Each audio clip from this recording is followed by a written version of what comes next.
This is Dave of Dave Trains coming to you from our dining room. Today, just finished a Walters Superior Paper Company kit.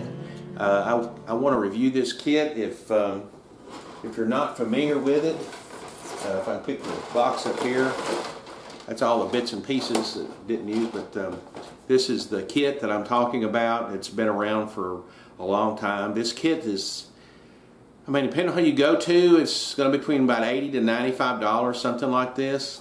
I bought this kit about 4 years ago at my first train show when I decided to get back, was interested in trains again.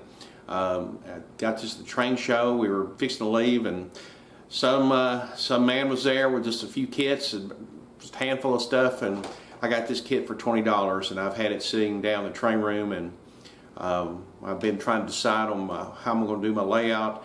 Decided I'm going to make the paper company is going to kind of be like the centerpiece of my new layout. So I had to build this because of it'll be the centerpiece. I need to know how I'm going to lay it out and everything I'm going to put with it. I've already, like I said, I've already built it, so I'm not gonna. It's not going to be a build video. It took me several weeks. I didn't work on it every night. There's a lot of parts to this kit.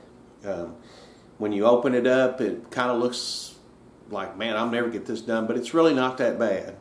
And it's not a bad kit.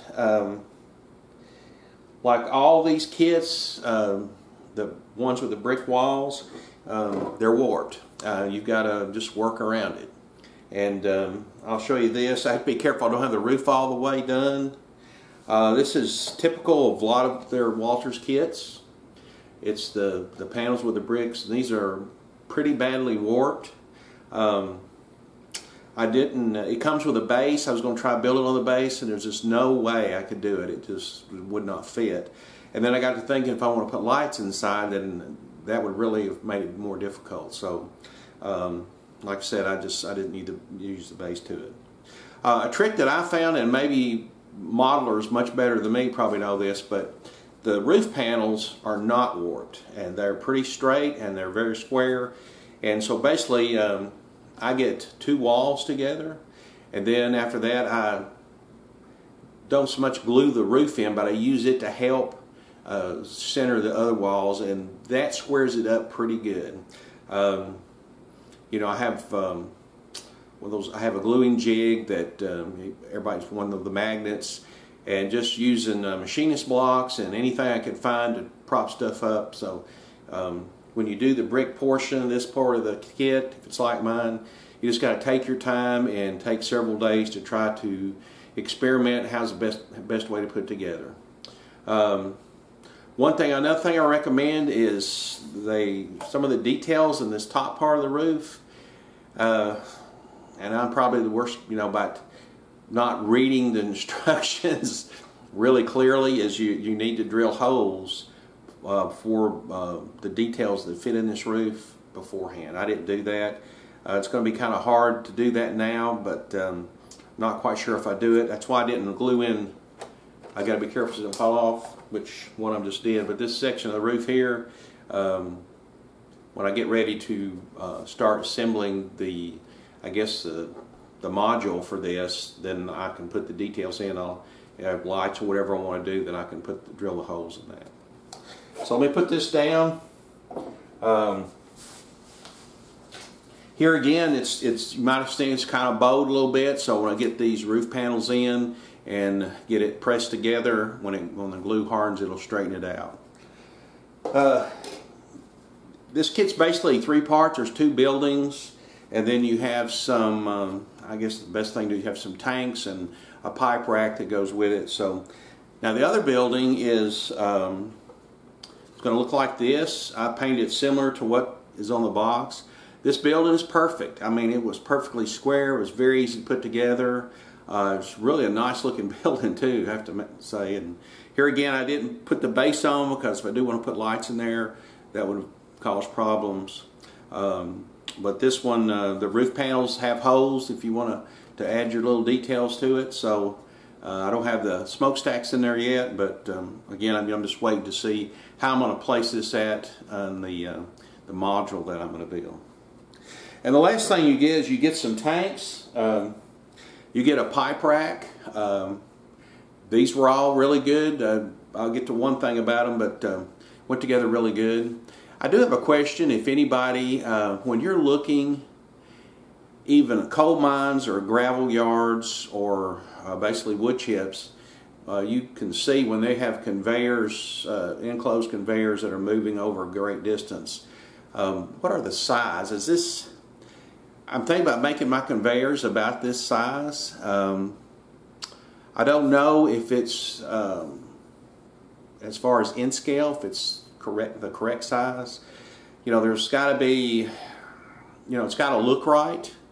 It may not be perfect in my mind, but if anybody has any ideas that's built this kit, or if you've got the measurements, if you've got the gravel kit, or I'm trying to think of the other one, one of the coal mines, it has something similar to a conveyor type system that comes with it. If you could let me know in the comments below what's the size of that, I'd really appreciate it to know. So anyway, like I said, the pipe rack comes in good. It has two columns that go with it. They're dead straight. I was really surprised at that. They stand up on their own. They're really good shape. You get a series of tanks. You get one big tank. Like I said, this one I've not painted it yet. You get some piping that goes with it, if you can see it or not. This is a pretty much standard tank that I think that Walters puts out, just stacks up. Pretty easy put together. The only problem that I had is when you do this series, they give you a series set, and the walkway goes together good. Everything's perfect. But down at the bottom, now I don't know if you can see it or not, you have the collector pipes from these. I think it's supposed to be made where it'll sit on this base, this, if you can see this yellow colored base, the concrete colored base. And it's just not going to do it. So I had to use a piece of styrene to add to this. And I don't think it's really going to matter. I'm going to have to repaint the tanks and repaint the base. I think it'll all blend in pretty good. But that was the only thing of that part that was kind of messed up a little bit. Like I said, there's a lot of parts. There's a lot of extra parts that are left. Some of these sprues must go to other kits that they just incorporate into this kit. So you're going to have a few extra parts of tanks and a lot of vents and stuff that's not even called for on this. So in that way, in that retrospect, that's pretty good. When you buy this kit, you do have some extra stuff to put elsewhere on other buildings on your line.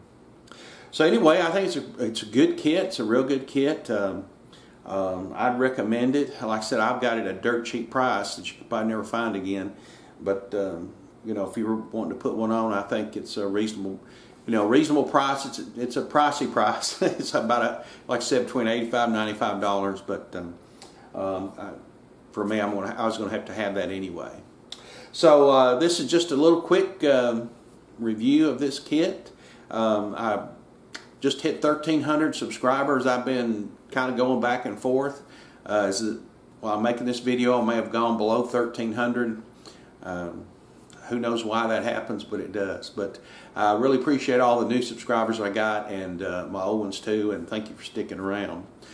And as always, if you want to follow me along on my N-Scale journey, especially since I'm redoing my complete layout, please hit that subscribe button and hit the thumbs up so you get notifications of future videos. Well, as always, I hope you have a great day, great week, and weekend. We'll talk to you later. Bye-bye.